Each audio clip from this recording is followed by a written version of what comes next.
This is RiverTalks with Jonathan Brush, President and CEO of Unbound.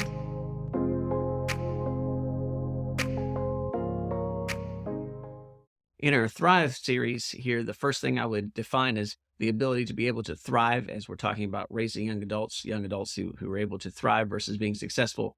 That would be that we raise young adults who are able to own their purpose. And those words are all really important.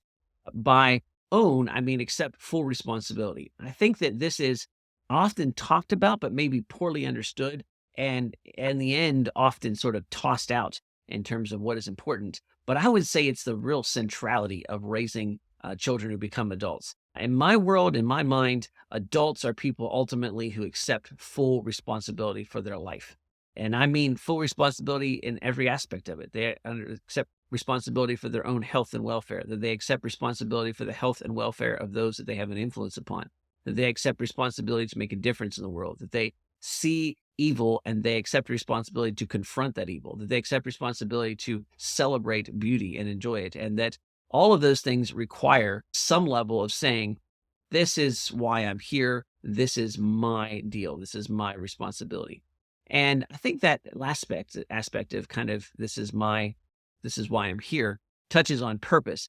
What I don't want to define purpose as is that, everybody has a purpose and that it's hidden deep in your heart. When you find that purpose, you'll be able to do everything you're supposed to do. And that purpose is some sort of vocational definition. I will find my purpose when I realize that I ought to be a pro golfer. I will find my purpose when I realize that I ought to be a lawyer or an ER doctor or whatever it is.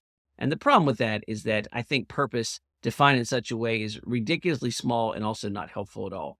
There's this idea that, purpose is somehow hidden inside of you. And if you are introspective enough that you'll discover it at some point and go, oh, this is my purpose, and the rest of your life will be awesome.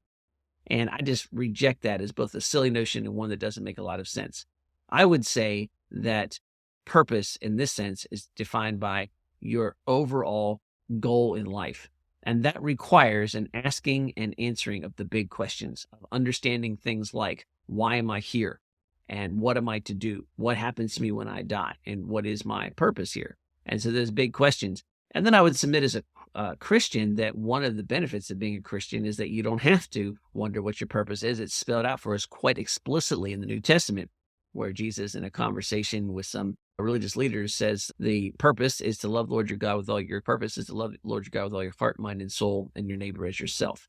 And when you understand that, then everything else becomes easy. No matter what you're doing, your job is to love God with all that you have, and that your next job is to love your neighbor with all that you have. And then, of course, there's all kinds of ways we can go with this, right? If you ask who your neighbor is, there's some pretty interesting stories in the New Testament about Samaritan and Jesus' answer to who your neighbor is.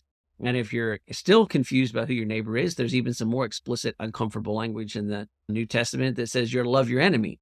And so your neighbor is all those made in the image of God. Who's made in the image of God? Every human being you've ever come in contact with, read about, or heard about at any point in place, time in history.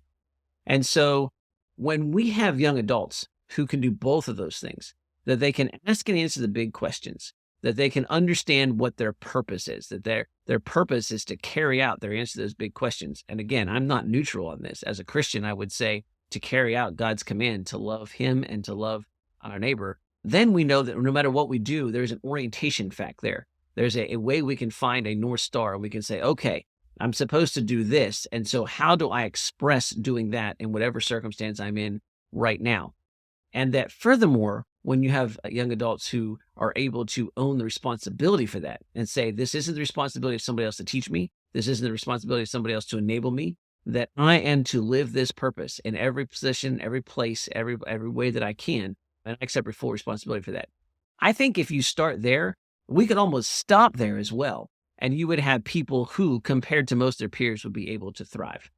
If you see a failure to thrive in our culture and our society today, there is almost absolutely, by definition, a failure to understand purpose and responsibility. So, to raise young people who become adults who thrive starts with teaching them responsibility and purpose.